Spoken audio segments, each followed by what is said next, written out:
Fala galera, estamos em mais um episódio do Deep Ironicast, seu podcast da área da saúde. Eu sou o Robson. Eu sou o Breno.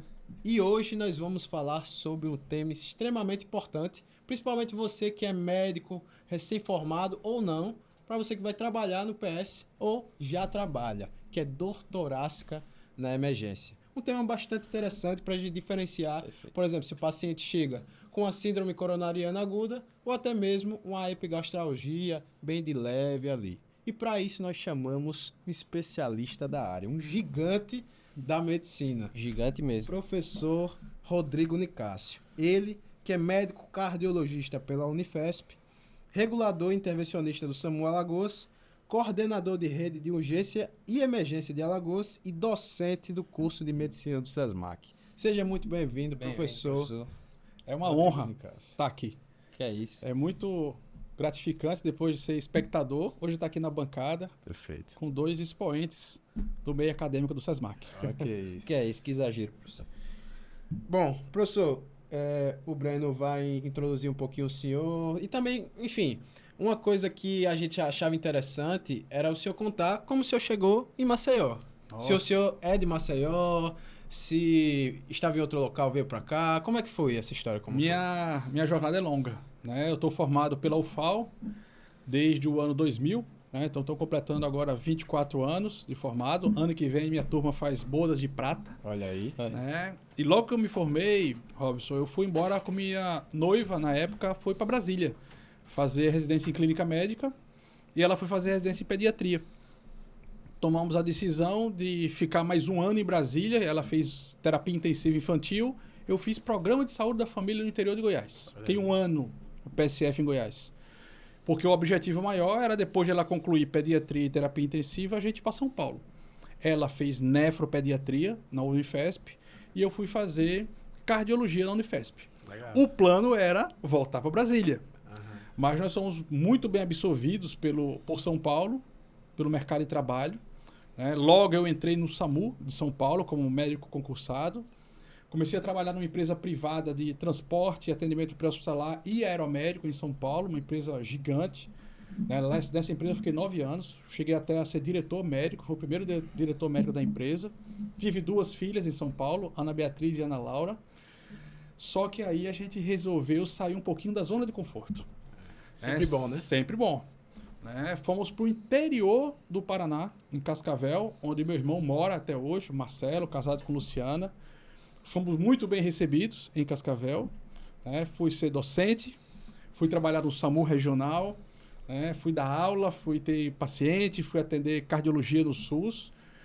E em Cascavel fiquei 9 anos. Vivi o calor da pandemia em Cascavel. Né? Eu era diretor de um SAMU regional. Então, todo o aspecto de regulação, protocolo, transporte, muitas vezes bate-papo com a imprensa, eu tive que fazer. E foi bem pesado. E viemos passar férias em Maceió, em 2021. E foram as melhores férias que nós tivemos. Ficamos 3 semanas aqui, antes daquela onda violenta da variante Delta, que começou lá no Amazonas, né? Sim, sim. E voltei para Cascavel de férias, pós-férias, conversei com minha esposa e a gente viu que era hora de voltar. Foi difícil, porque a gente já tinha 9 anos em Cascavel, minhas filhas cresceram lá, tinham as amizades, a escola. Alagoas, nós já éramos desconhecidos, né? Já com mais de 20 anos de formado e longe de Alagoas. E voltamos. Chegamos há 2 anos, fomos muitíssimo bem acolhidos. Fui acolhido no meio universitário, fui acolhido no SAMU, fui acolhido na prefeitura, fui acolhido no estado. E, sem dúvida nenhuma, foi a melhor coisa que eu fiz na minha vida, foi voltar para cá. Perfeito. Então você vê a competência do profissional Dr. Rodrigo Nicásio, porque trabalhou em 3 SAMUs, em inúmeras unidades de saúde aí, e pôde salvar inúmeros pacientes, com certeza. E vários com dor torácica. isso que aí. vamos ver hoje. Inclusive, o professor foi muito bem apelidado de Doutor SAMU. Acredito que foi lá na época de Cascavel, né, professor? Foi lá no Paraná, né? Porque o SAMU era municipal, era no município de Cascavel apenas. Eu participei de um projeto de interiorização ou regionalização, a gente levou o SAMU para 43 cidades. Sim. O SAMU acabou tendo um pouquinho da minha cara, isso foi bom, isso não foi bom, eu tive alguns problemas, alguma dificuldade, mas as pessoas acabaram personificando em mim a figura do SAMU. Né? O SAMU é muito maior que o Rodrigo, o consórcio que eu trabalhei é muito maior que o Rodrigo. Mas foi uma Mas forma tem carinhosa. Tem uma parcela ali. Foi uma forma carinhosa, que isso veio dos alunos, principalmente, né? Porque eu tinha muita participação, vivia de macacão, então isso é uma história que eu jamais vou esquecer. Inclusive, eu saí de Cascavel com o honroso título de cidadão honorário. Olha aí. Fui encaminhado por um vereador, acolhido por unanimidade, eu recebi um documento na Câmara de Vereadores lá, assim, um momento muito emocionante e de despedida, e Cascavel mora no meu coração. Muito merecido, professor. Merecido. Professor, então, para um tema tão importante quanto esse, dor torácica na emergência, né, muito frequente nos pronto-socorros, vamos começar passando um caso clínico, um caso real, que foi até o Felipe, né? Quem passou Nosso pra diretor, gente. Felipe Jatobá. Isso, grande Felipe. Um abraço, Felipe. Pra gente ir manejando como seria o manejo, né, desse paciente, que o senhor indicaria pra gente manejar esse paciente, tá? Perfeito. Então vamos lá entrar Aqui, no professor. caso. Eu vou lendo aqui, mas qualquer coisa tem Ok. as informações, tá? Pode passar. Então, caso clínico. Paciente feminino, sexo feminino, 64 anos. O histórico patológico é hipertensão arterial sistêmica, doença arterial coronariana, teve um infarto em 2015 e um implante de stent, colecistectomia, de hábitos, tabagista, 50 anos, maço, nega alergias, medicações de uso contínuo, enalapril, hidroclorotiazida, atenolol 50mg uma vez por dia, Sustrate, Vastarel e omeprazol. O paciente foi admitido na UPA às 12h40 com relato de desconforto torácico de início súbito em aperto associado à dispneia progressiva aos pequenos esforços de início às 8 horas da manhã, sem irradiações e nega demais queixas. Professor, quais seriam as principais hipóteses diagnósticas para esse paciente e qual deve ser a nossa conduta imediata? Perfeito. Um caso muito bem descrito, uma historinha resumida, mas muito bem contada, né? A gente já vê aqui algumas coisas que chamam a atenção. A faixa etária da paciente, o sexo feminino, fatores de risco cardiovasculares maiores, que é principalmente aqui a hipertensão e um evento coronariano prévio com implante de stent. Não está especificado se foi um infarto com ou sem supra, mas o tratamento foi feito com stent em 2015. E o tabagismo, aparentemente aqui pela história, ativo. Ou seja, é uma soma de fatores de risco que precisam e me obrigam a tomar muito cuidado na abordagem inicial dessa paciente, até na anamnese inicial. Né? Quando eu vou buscar o início do sintoma, ou seja, foi 8 horas da manhã e ela chegou na UPA às 12h40. Então, essa jovem senhora ficou aí pelo menos 4 horas e pouco com dor torácica, né? Uma dor que eu classificaria como típica ou praticamente uma dor do tipo A, Perfeito. né? Desconforto, a localização é compatível, início súbito, em aperto. Teve um fator complicador aqui de dispneia progressiva aos pequenos esforços, chama a atenção, que de repente pode ser uma lesão que acometa a parede esquerda. Não teve irradiação, não teve sintoma associado, não teve outras queixas. Esse perfil de doente que a gente acolhe na sala de emergência, pode ser na UPA, pode ser no pronto-socorro, até pode ser em domicílio pelo SAMU, a gente é obrigado, até pela estatística, pela prevalência e pelos fatores de risco que a gente viu aqui, a gente é obrigado a pensar em síndrome coronariana aguda. Perfeito. Existem outras doenças que podem causar dor torácica e que a gente também precisa ter atenção como diagnóstico diferencial? Sim, mas não tem como esquecer a coronariopatia aguda nesse primeiro momento de abordagem. Perfeitamente.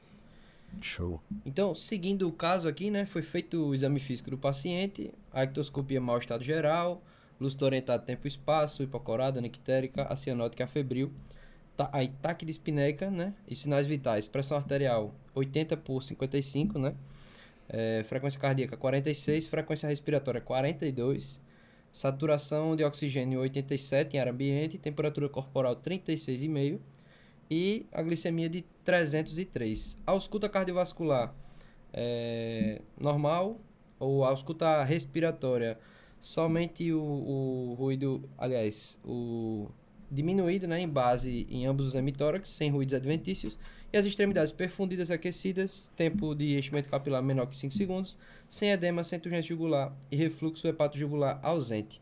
Então aí foram pedidos alguns exames iniciais. Antes de eu passar para esses exames, quais seriam, professor, os exames que a gente pediria naquele momento, assim que o paciente chegou com aquela queixa, com aquela anamnese? O primeiro exame que a gente precisa fazer em curtíssimo espaço de tempo e conforme protocolos ele precisa ser feito dentro dos primeiros 10 minutos da abordagem em qualquer estabelecimento de saúde, é o eletrocardiograma. Perfeito.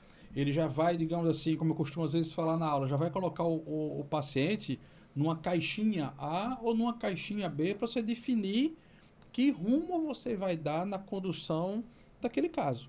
E veja, Breno, tem uma coisa aqui que me chama bastante atenção, já no exame físico, né? Muito bem relatado, muito bem construído e com alguns sinais de alarme. Perfeito. Esse paciente já tem uma hipotensão, tem uma frequência cardíaca menor que 50, não usa beta-bloqueador, mas já é um sinal que me obriga a pensar em algumas coisas, a frequência respiratória alta, dessaturando, né? Esse murmúrio diminuído, não sei se tem crepitação, se tem algum avanço para congestão crônica ou aguda, né? Mas é um paciente que a gente tem que pôr no eletrocardiograma em menos de 10 minutos, tem que pôr numa sala vermelha, Tem que estar em observação. em observação vigilante do médico, com um desfibrilador do lado. Perfeito. Não é paciente de sala amarela, não é paciente para voltar para a recepção, não é paciente para ficar numa cadeira. Não. Esse é um paciente que está dando alguns avisos de potencial gravidade. Perfeitamente, professor. Então, né, o eletrocardiograma que deve ser feito em até 10 minutos, como o professor falou. E aí o paciente chegou às 12h40, o eletro foi feito às 12h53. Eu acredito que ainda teve o tempo de colher a anamnese. Foi ali. Vamos dar o desconto Dá dos o 3 desconto, minutos, né? mas é um tempo muito bom. Tranquilo. Porque via de regra, a gente tem visto por aí, né, principalmente depois a gente pode até falar um pouco, antes do programa Bate Coração aqui em Lagoas, os tempos do primeiro eletrocardiograma eram muito alargados. Sim, sim. A gente está vindo para uma cultura mais adequada de fazer o exame rapidamente. Perfeitamente. Então, o eletrocardiograma ritmo sinusal, bloqueio de ramo direito, mais um bloqueio divisional antero-superior esquerdo, sobrecarga atrial esquerda, extrasístoles ventriculares isoladas, a frequência de 72, né? O famoso bloqueio bifascicular. Também foi solicitada uma radiografia de tórax, o professor vai falar mais por quê, não vou adiantar. Laboratório HB de 12, HT de 36, leuco 8.000, plaquetas 315.000, ureia 40, creatinina 1,2, TGO 80, TGP 82. E aí CPK e CKMB, CPK 127 e CKMB 18,9. Troponina, eletrólitos, gasometrias estavam indisponíveis na unidade. E aí, professor, eu queria aproveitar também, para o senhor depois comentar um pouco sobre esses exames, dizer qual a enzima, né, que deve ser idealmente utilizada e explicar por que somente a troponina positiva não significa que é um infarto. Perfeito. Bom, o paciente não teve um supra clássico, né? No primeiro eletrocardiograma, esse paciente já tem algumas alterações eletrocardiográficas que até prejudicam a análise do segmento ST. Essas alterações elétricas podem ser secundárias à injúria isquêmica lá de 2015, ou nós não podemos deixar de esquecer que esse bloqueio bifascicular ele faz parte da síndrome do paciente cardiopata chagásico. Vai que a Dona Maria, hipoteticamente a Dona Maria, além da doença isquêmica, ela é chagásica. Não sei, mas eu tenho que lembrar da doença de Chagas no estado em que a gente E mora. aí, o importante da anamnese nesse quesito aí. Exatamente. Perguntar A aí. epidemiologia dela, por onde perfeitamente. ela viajou, por onde ela morou, em que condições morou, E aí que o interno se consagra, né? Que pergunta onde ela morava. da característica do tijolo da casa, do Exatamente, barro, do exatamente. pau a pique, né, da taipa. Então, isso é um fator a mais, né, já que a gente perdeu a possibilidade de um diagnóstico mais precoce aqui pelo eletrocardiograma. Perfeito. Ela seguiu a investigação, né, com raio-x de tórax, que é um exame que tem o seu valor. Né, eu vou avaliar a silhueta cardíaca, a área cardíaca, principalmente porque ela já é cardiopata. Sim, sim. Eu não tenho o histórico desse infarto antigo, eu não tenho informação sobre disfunção ventricular. Pelas medicações que ela usa, tem ECA e beta-bloque aí que poderiam estar sendo utilizados numa insuficiência cardíaca já latente, né, como tratamento farmacológico. Me ajudaria a ver alargamento de mediastino, que não tem jeito, é uma condição de diagnóstico diferencial para a doença coronariana que eu tenho que fazer. Né? Tem outros elementos, o exame do pulso, da pressão arterial nos membros, verificar simetria, amplitude e tudo mais. Mas é um exame que tem seu valor. Perfeito. Né? E foi feito aqui um laboratório geral, né? Um hemograma, uma bioquímica. E às vezes, né, eu até me questiono se a gente não perde exame demais desnecessário. Neste primeiro momento, sem crítica alguma, mas é uma colocação. Era até uma Né? coisa que eu ia perguntar. Dentre esses exames que foram solicitados Aham. para esse paciente, quais o senhor acha que seriam necessários descartar? Olha só, o hemograma não tem história nenhuma para eu pensar em anemia aguda ou quadro infeccioso. Se eu quisesse pensar lá na frente, em trombólise, eu faria um outro perfil de análise de série. Pedi aqui enzimas hepáticas. Deram um pouquinho alteradas, mas por que pediram enzimas hepáticas? Função renal é importante, porque inclusive vai funcionar como diagnóstico diferencial para aquela troponina que pode vir positiva. E nem toda troponina positiva é infarto. A gente tem outras síndromes clínicas que cursam com a troponina positiva. Eu posso ter o paciente séptico, posso ter o paciente com injúria renal, eu posso ter o paciente com infarto. Em outras síndromes que não infarto, a troponina positiva diante da injúria miocárdica. Ou seja, aquele tecido está em sofrimento. Ele está liberando na circulação uma enzima dosável, mas não necessariamente é infarto. Às vezes isso é complexo, às vezes isso é um pouquinho difícil de diferenciar, principalmente numa UPA, mas a gente tem que ter todo o cuidado, porque na hora que eu coloco, por exemplo, uma hipótese de infarto, porque positivou uma troponina num paciente que está sepso, com disfunção renal aguda em piora, essa hipótese de infarto me limita na regulação. Eu, às vezes, não consigo oferecer a melhor vaga para ele, porque diante de uma hipótese de infarto, eu tenho que mandar para uma referência com retaguarda cardiológica. Isso no SUS é muito impactante para nós, enquanto reguladores. Mas se eu pedir do CPK e CKMB, provavelmente as enzimas disponíveis na unidade. Isso é uma questão que a gente tem que rever. Eu já tratei disso, inclusive, do ponto de vista pela coordenação da rede de urgência com a coordenação das UPAs, porque a gente precisa dar uma requalificada nesse laboratório que está disponível, que o ideal é que eu tenha troponina. É o diferencial. Né? É um diferencial. Eu até digo isso claramente. Eu não peço CPK para série de enzimas há 20 anos. O cardiologista não olha CPK. Se eu tiver um MB e fizer uma curva bem feita, às vezes até vai, pensando num infarto sem supra. Lembrando que se eu tivesse um supra naquele primeiro eletrocardiograma inicial, não me peça enzimas. Não me interessa enzima no infarto com supra. A oclusão coronariana está diagnosticada e minha corrida é pela reperfusão, química ou mecânica. Então isso é uma coisa que a gente ainda vê, eu falo muito na aula. Vocês lembram? Com certeza. Fala demais. Não peçam enzimas no paciente que tem um supra. Nós vamos perder tempo, e tempo é músculo. Sim. Então, seguindo, professor, a evolução do paciente, ele segue com o desconforto torácico, sem saber caracterizar a dor, e melhora parcial da dispneia, sem demais queixas. Sinais vitais, a pressão continua baixa ali, 85/60, frequência cardíaca 48, frequência respiratória de 35, e a saturação de 90, temperatura 36 e HGT 260. O paciente tem um infarto, a partir dessa informação, qual deve ser a nossa próxima conduta? E aí, professor, já vale perguntar também quando entrar com a dupla agregação plaquetária e se fazer o anticoagulante. Perfeito.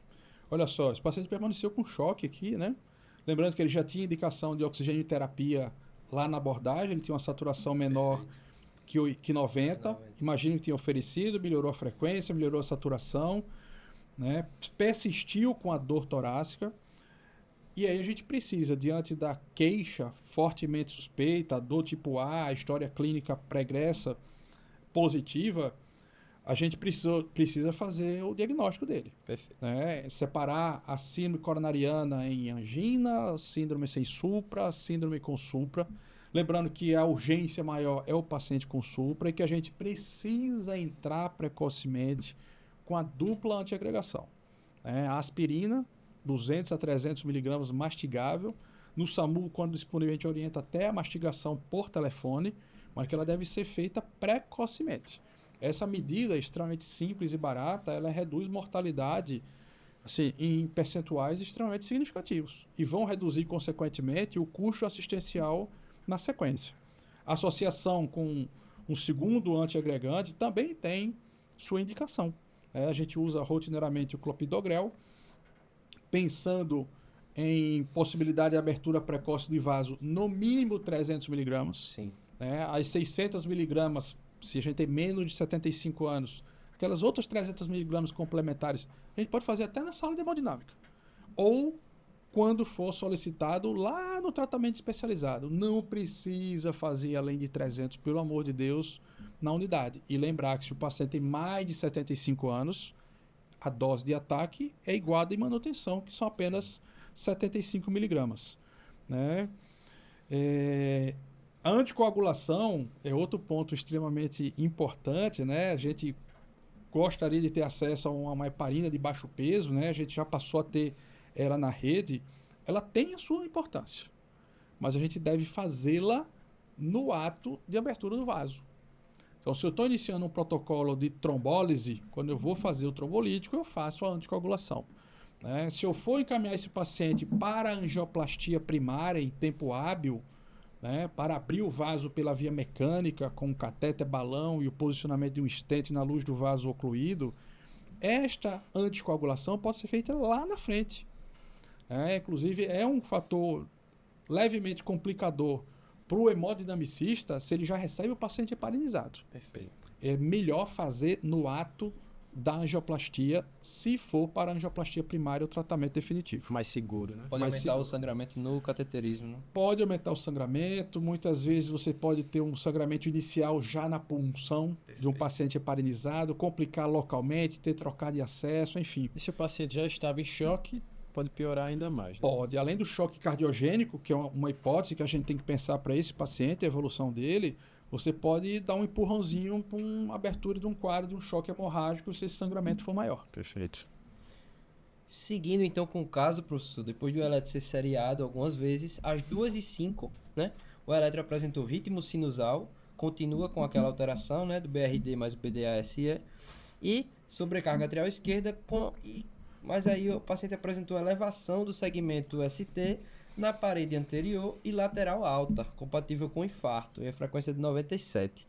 E aí, de acordo com o eletro, qual seria também a provável artéria cometida e, nesse paciente, trombólise ou angioplastia primária? Você falou uma palavra que eu gosto muito. Eletroseriado. Seriado. A doença coronariana aguda, ela não é uma foto de um único traçado. E é o que a gente mais vê. É um paciente que às vezes vem para regulação com um traçado, e a doença coronariana é um filminho. Quer dizer, é uma evolução, e eu preciso fotografar esse filminho por meio de um eletrocardiograma. Então, melhorou com as condutas farmacológicas tomadas?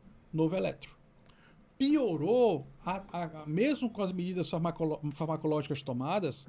Novo eletro. E você vai registrando a hora, o momento, o que aconteceu, o que você fez, porque veja só, pela evolução aqui, 2h05 da tarde, a paciente desde 8 da manhã com dor, ela provavelmente teria vindo no quadro de suboclusão progressiva, a partir da instabilidade de uma placa, entrou-se com uma medicação, talvez sem imagem para fazer nitrato ou morfina, foi entrado com antiagregação, com analgésico para ela, e ela evoluiu, mesmo assim, com a obstrução da luz do vaso, que culminou com esse novo traçado. Então, talvez ela tenha tido até uma mudança de clínica. No que ela ocluiu, ela pode ter feito um quadro de maior instabilidade, mais desconforto, mais sudorese, mais palidez, mais náusea, mais vômito, e a gente só consegue fechar esse ciclo com o novo eletrocardiograma. Né? E com essa descrição aqui, muito provavelmente é uma descendente anterior grande, ou até um risco maior também de ser uma lesão mais proximal, pode até acometer tronco. Né? Vai depender muito e principalmente da anatomia da paciente, né? Que provavelmente já é conhecida pelo exame, pelo cateterismo prévio, a angioplastia prévia que ela tem, e possíveis pequenas variações anatômicas que a gente sabe que pode acontecer. É muito importante, para a gente amarrar isso aqui, que o paciente, a minha mensagem para o paciente, o paciente que é coronariano, eu vou até mudar de câmera.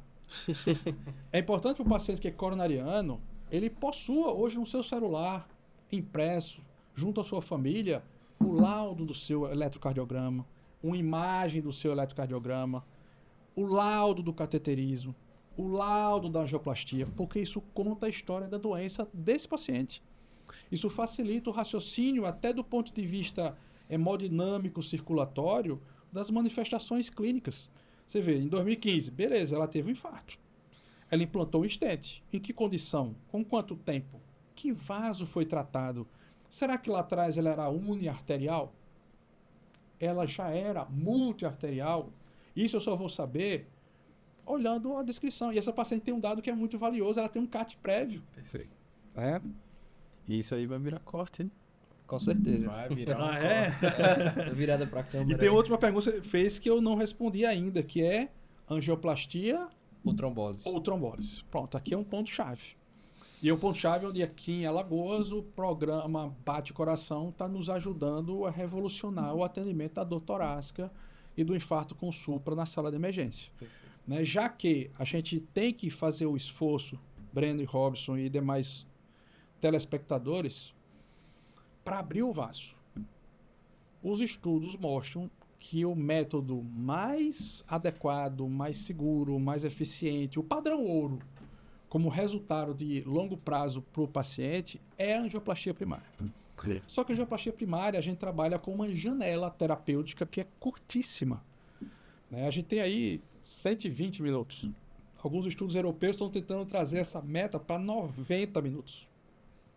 Ou seja, esse é o tempo do momento do diagnóstico a esse paciente estar no laboratório de hemodinâmica, deitado na mesa, com a artéria balonada.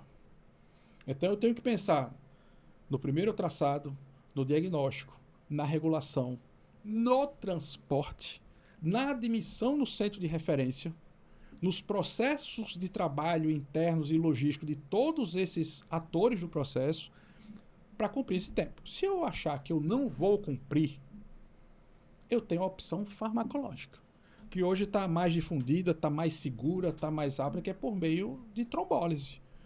Né? Então esse é o principal fator decisor logístico, é o tempo, é a distância. Mas lembrando que a trombólise ela tem contraindicações. E o protocolo de contraindicações para definir que rumo eu vou tomar pode começar na anamnese.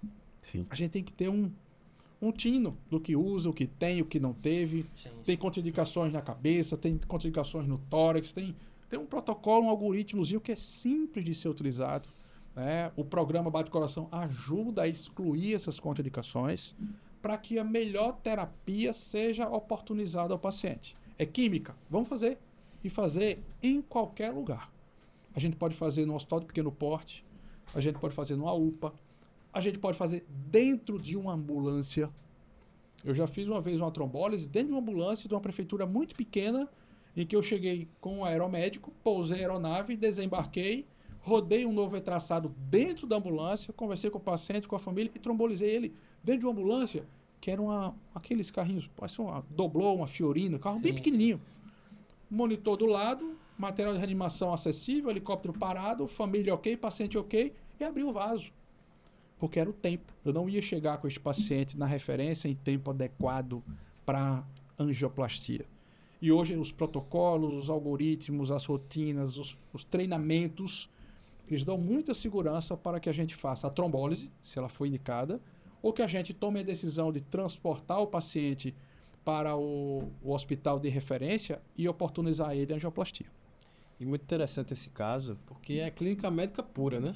Então você parte ali da anamnese do paciente, toda a história clínica dele, e vê que ele tem um histórico de CAT, enfim, e dá toda essa conduta no final para chegar ao que nós achamos interessante de fazer para esse paciente, né? E ele foi bem manejado aqui, né? Você vê, Fez a mudou mudou a clínica, fez o eletrocardiograma novamente, identificou a mudança de traçado, foi tomada a conduta. Eu já vi que esse paciente foi regulado para um laboratório de hemodinâmica. Perfeito, Né? isso que eu ia falar. A conduta finalizando, né? Que o paciente foi feita a dupla antiagregação plaquetária nele, a esclopideogrel, foi feita a anticoagulação também, enoxaparina, 30 mg endovenoso e enoxaparina 60 subcutâneo, e ficou em uso ali de dobutamina e nitroglicerina. O paciente seguiu com desconforto torácico controlado após a associação da nitroglicerina e infusão contínua, sem queixas e sem intercorrências. A pressão arterial dele melhorou, 98 por 59, frequência cardíaca de 101, frequência respiratória de 18. E aí, e a saturação de oxigênio também 96. E aí, nesse caso, como o professor já adiantou, o paciente foi regulado para um serviço com hemodinâmica para fazer o tratamento que é o padrão ouro, né, professor? Isso. Que é a angioplastia. Se esse paciente estava em Maceió, os estudos feitos mostram que a melhor opção, obviamente, é levar para a hemodinâmica, ou do HGE, ou em situações excepcionais, lá para o Hospital do Coração Alagoano, para o professor Adib Jatene. Obviamente, a gente precisa fazer uma conversa. E hoje existe uma conversação por um aplicativo que é simplesmente genial, até para o SAMU dizer que o SAMU é que vai estar envolvido no transporte desse paciente.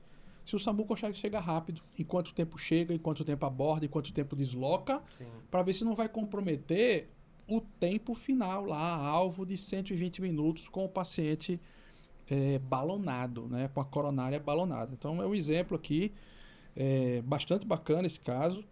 Paciente com risco de complicação, entrou com droga vasoativa, entrou com inotrópico, precisou associar com muita cautela um vasodilatador, ele ainda estava no limite da hipotensão, né? A nitroglicerina tem o seu valor nesses pacientes, mas veja como ele melhorou a hemodinâmica, melhorou a pressão, melhorou a frequência, melhorou a frequência respiratória, é um dado importante, né? Ele provavelmente já estava até ficando congesto, talvez. Saturação foi 96 no ambiente. Então, você pega um paciente que tem faces de angústia, de dor, de desconforto, palidez, começa a manejá-lo utilizando as boas práticas, está aqui o desfecho. Provavelmente o paciente está bem, está angioplastado, está no ambulatório, revendo sua condição, fez um eco pós-procedimento, e muitas vezes devolvido ao convívio social e familiar sem nenhum tipo de sequela miocárdica, podendo até voltar ao trabalho, às suas atividades normais. Perfeitamente, professor. Professor, sobre esse caso, eu queria tirar algumas dúvidas, umas curiosidades também. Primeiramente sobre o eletro dele. O primeiro eletro dele foi diagnosticado um bloqueio de ramo direito. Perfeito. Caso o paciente não tivesse, vamos supor que ele tivesse eletros anteriores e não tivesse tido o quadro do infarto prévio, e ele não tivesse esse bloqueio, mas na hora que ele chegou lá no pronto-socorro, o primeiro eletro dele apresentou esse bloqueio, como se fosse por conta daquele evento ali. Esse bloqueio poderia ser caracterizado como uma oclusão aguda? Sim.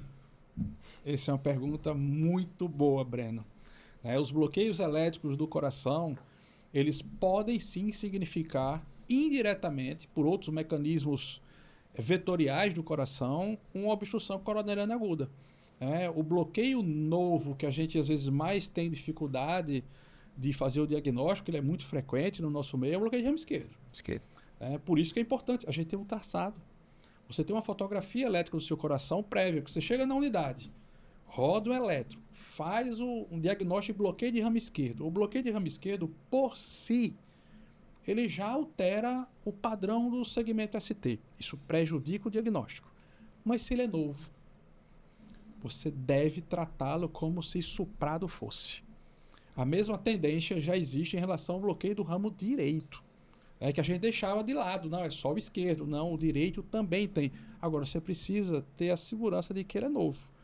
Para o bloqueio de ramo esquerdo até existem alguns critérios que a gente pode utilizar, que a gente às vezes puxa numa colinha, nem todo mundo tem na cabeça os critérios, mas vai lá, é fácil utilizar os critérios de Garbosa, por exemplo. É simples utilizá-los, mas nem todo mundo está familiarizado.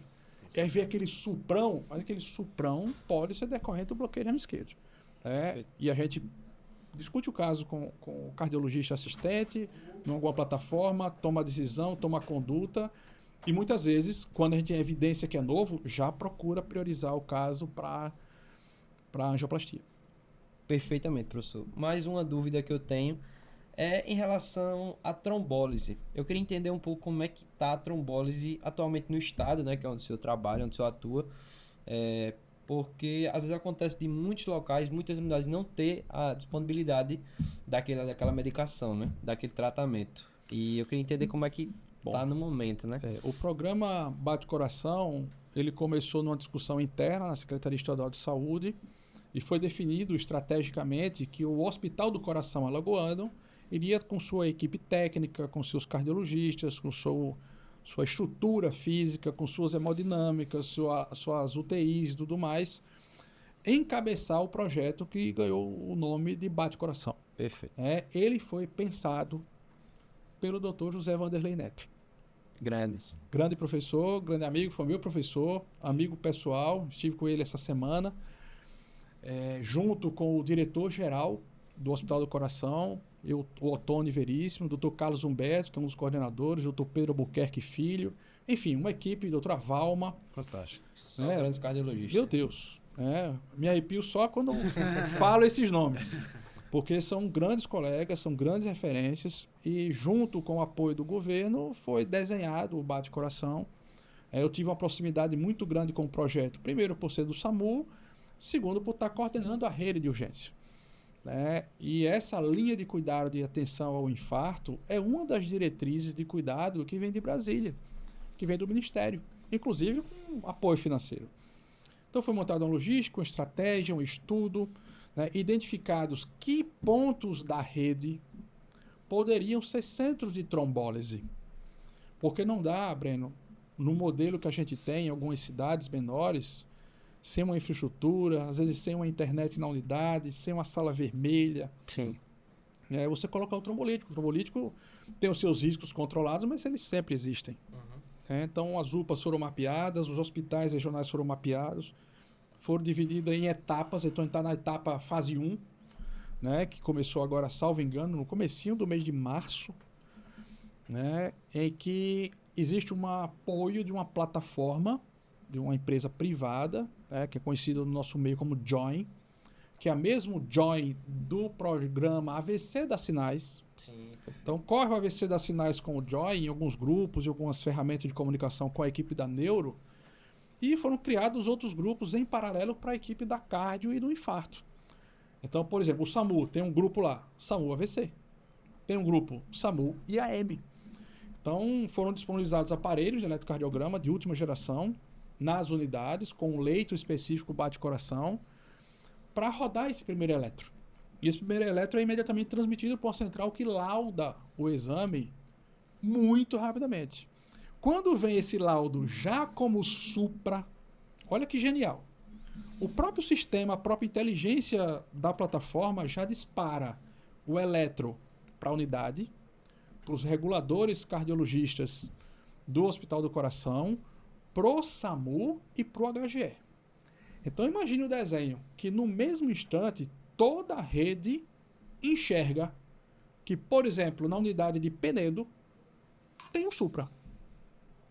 Então o cardiologista já sabe matematicamente se vai ser melhor trombolizar ou angioplastar. O SAMU já fica ciente se há condição meteorológica até para acionar o aeromédico, ou se vai precisar de um transporte terrestre. A referência de hemodinâmica, HGE, o Hospital do Coração, já fica, todo mundo sabe ao mesmo tempo. Eu tenho o aplicativo do meu celular. Quando eu estou regulando, eu abro ele num dos monitores da central de regulação. E a gente acompanha aquilo ali o tempo inteiro, as decisões, a gente pode escrever. E o suporte por telemedicina dado pelos cardiologistas do Hospital do Coração para o clínico, para o colega recém-formado, que às vezes está na ponta da rede de urgência, é fantástico. É o tempo inteiro, orientando, ajustando, otimizando conduta, reveja isso, refaça isso, atenção com isso. É feito o protocolo para verificar possível contraindicação online. Sim. E a gente vê. E o mais fantástico de tudo, quando o paciente reperfunde o vaso com a trombólise, a gente vê. Os critérios de reperfusão são analisados, são discutidos. O critério elétrico, o critério clínico. Não dá para fazer o enzimático, mas às vezes até alguma alteração arrítmica, a gente consegue ver um filminho, uma filmagem do monitor cardíaco da unidade. Se o paciente foi transferido para a angioplastia primária, nos hospitais de referência, o próprio hemodinamicista faz o registro da artéria ocluída. Perfeito. E do vaso aberto. Então, isso foi e está sendo uma revolução na cardiologia, no estado de Alagoas. Como médico emergencista, eu fico muito feliz em estar vendo isso acontecer. Isso é uma ação do governo do estado, junto com o Hospital do Coração, apoio de outros órgãos, outras instituições que são envolvidas no processo. E o maior beneficiário muitas vezes aquele sertanejo da lavoura, né? Usuário do SUS, que jamais teria acesso a tanta tecnologia, a tanta ferramenta que salva vidas, se não fosse esse programa. Perfeito. Então a gente vai ver na linha do tempo as curvas, as linhas, elas mudarem. Né? O estado de Alagoas tinha muita morte por infarto. A gente vai ver na linha do tempo esse panorama mudar, com certeza absoluta. Perfeitamente. E o mais espetacular desse projeto Bate Coração É que está ali em tempo real tudo que está acontecendo com o próprio paciente, né, professor? Tudo em tempo real. E além disso, é uma deixa para a medicina evoluir cada vez mais. Tecnologia é o rumo. Exatamente. A tecnologia é o rumo. A gente precisa ter as políticas públicas voltadas para algum grau de investimento que envolva a tecnologia, que envolva aplicativos revolucionários como esse, que envolva telemedicina. Isso é um caminho sem volta. Inclusive, eu deixo depois a sugestão para vocês trazerem a equipe do Bate Coração para bater um papo aqui. Eles mostraram alguns casos, algumas imagens. Com certeza. Assim, a Estão mais equipe, convidados, né? a equipe é fantástica, né? Pode fazer o convite, professor. Otone, Carlos Humberto, doutora Valma, doutor Pedro, doutor Leandro. Em breve vocês estarão aqui para falar sobre o Bate Coração, com mais propriedade do que eu, inclusive, como idealizadores, junto com o doutor Vanderlei, porque este programa ele tem revolucionado, ele tem ajudado, ele tem salvo. E a gente vai ter, às vezes, a percepção de que é um programa caro. Ele é caro. Ele precisa ser caro. Mas ele diminui o custo assistencial na linha do tempo.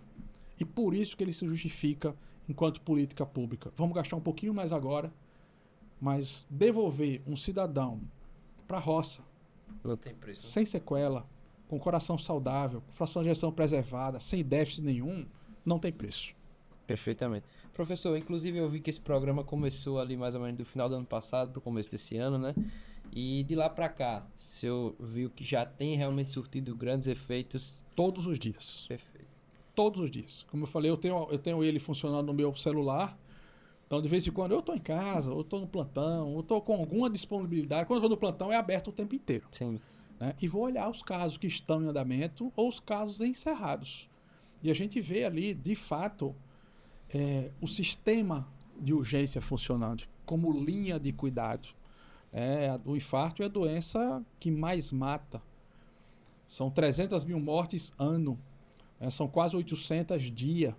São quase 20 por hora. É quase uma a cada 3 minutos. É um número assustador.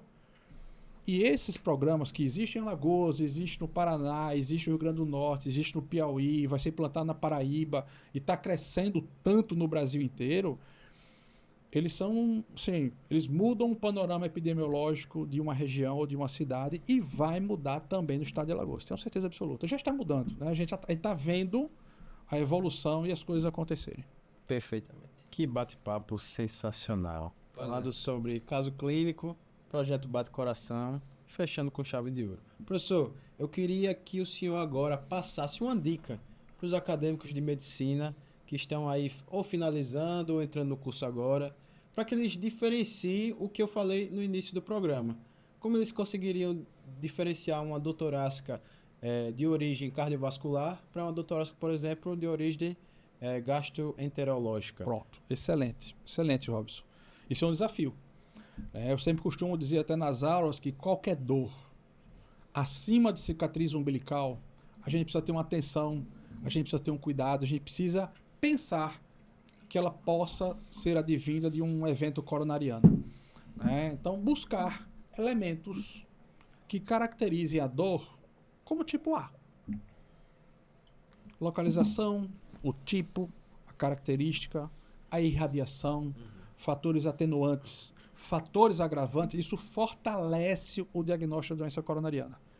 Uma anamnese bem feita, ela fortalece e nos tendencia a fazer um diagnóstico mais precoce, a botar esse paciente na sala vermelha, a valorizar seus fatores de risco. Isso não custa dinheiro nenhum, é bate-papo, é anamnese, é conversar com o doente, é olhar para o doente, examinar o doente, conversar com a família e escrever e documentar. Obviamente, tem muita dor. Por exemplo, A dor em queimação epigástrica. Uma dor inespecífica. Uma dor inespecífica, como às vezes o paciente vem dizendo, no estômago, ou na boca do estômago. E às vezes o paciente já quer induzir. Eu tenho gastrite, eu já tive uma úlcera. Doutor, me dá um omeprazol que eu melhoro. Porque ele já teve uma dor parecida, usou o omeprazol da vida e até melhorou. Mas a gente tem que tomar cuidado. Perguntar outros fatores, entender a característica, há quanto tempo. Como essa dor começou? Que horas começou? Fez alguma coisa que melhorou? Alguma coisa que piorou? Tente localizar melhor, descrever a característica. Então, se eu tiver que escolher uma postura para o nosso jovem médico adotar, converse com o doente. Uma anamnese de boa qualidade. Anamnese de boa qualidade. Até já existem algumas métricas que você pode mensurar do paciente provavelmente isquêmico a partir da melhor caracterização da dor. Eu já tomei condutas, ainda quando eu fazia consultório, ambulatório lá no Paraná, e às vezes fazer medidas necessárias mais invasivas do ponto de vista investigativo, ambulatorial, pela história clínica. Eu não quero às vezes ver o eletro no ambulatório, eu quero ver a história. Tem que conversar com o doente, estratificar o risco dele. Uma coisa é um paciente de baixo risco, um paciente de médio risco, um paciente de alto risco cardiovascular, com um evento prévio, como foi a Dona Maria aí do nosso caso. A gente precisa botar o paciente na caixinha certa. Dar para ele a prioridade adequada, porque isso define prognóstico. Eu não posso minimizar um paciente que é de alto risco, pelo amor de Deus, não. Eu já fui buscar paciente suprado em ala amarela. Eu já fui buscar de madrugada, paciente com diagnóstico, para angioplastia primária, deitado em ala amarela, sem um monitor. Muito, né, professor? Muito. E não é porque foi feito um diagnóstico, o diagnóstico do supra está feito. Que ele está regulado, que alguém disse que o SAMU já está indo, que as estruturas podem relaxar. Não. Esse paciente tem um risco altíssimo de uma arritmia maligna fatal, que pode ser uma taquicardia ventricular sem pulso, uma fibrilação ventricular, e ela acontece assim, ó. E você pode achar que o paciente está dormindo, não, ele está parado já. Então a gente tem que permanecer em alerta. Diagnosticou, identificou, é do lado do doente. Idealmente, não volta nem para tocar a ficha. Aquele é o seu doente. É aquele que é a sua prioridade. Às vezes, mas tem 10, 15 na fila. Aquele é a prioridade. Quem vai morrer rapidamente se você não estiver vigilante é aquele ali. Por isso que carrinho de parada do lado. Testa o material de intubação. Deixa tudo meio, obviamente, sem o paciente ver, né, para não gerar um estresse ainda maior.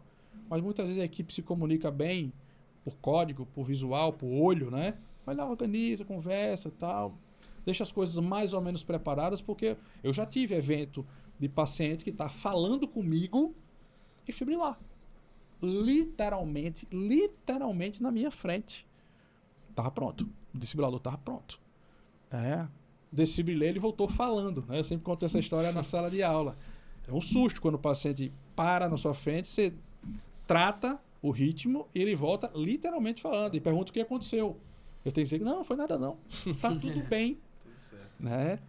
Mas a anamnese, pessoal, é um negócio que a gente precisa fazer o resgate, o reposicionamento dela no dia a dia do médico. Mas demora. A anamnese é investimento. Às vezes, por fazer anamneses mal feitas, ou rápidas, ou não específicas e dirigidas, o que é que a gente faz? Pede 20 exames. E o exame pode não responder o que você quer. Pode piorar. Pode piorar, pode perder tempo, você vai perder dinheiro. Né? O exame custa. No SUS, o exame custa. No privado, o exame custa. A gente tem que pensar, enquanto médicos prescritores, também na economia do processo. Na gestão, né? Na gestão. Não tem jeito, as coisas não podem ser dissociadas. Não é porque eu estou pedindo que vai fazer. Mas vai fazer. Não precisa. O paciente está com... Eu já peguei isso. O paciente está com dor torácica. Hipótese, infarto. Pede exame de urina. Qual o objetivo de fazer o exame de urina? Não, para ver se tem infecção. Nesta fase aguda, tem queixa. Vai mudar sua conduta em alguma coisa? O cara tem uma piúria. Não, direcione seu raciocínio clínico. O raciocínio clínico é fundamental.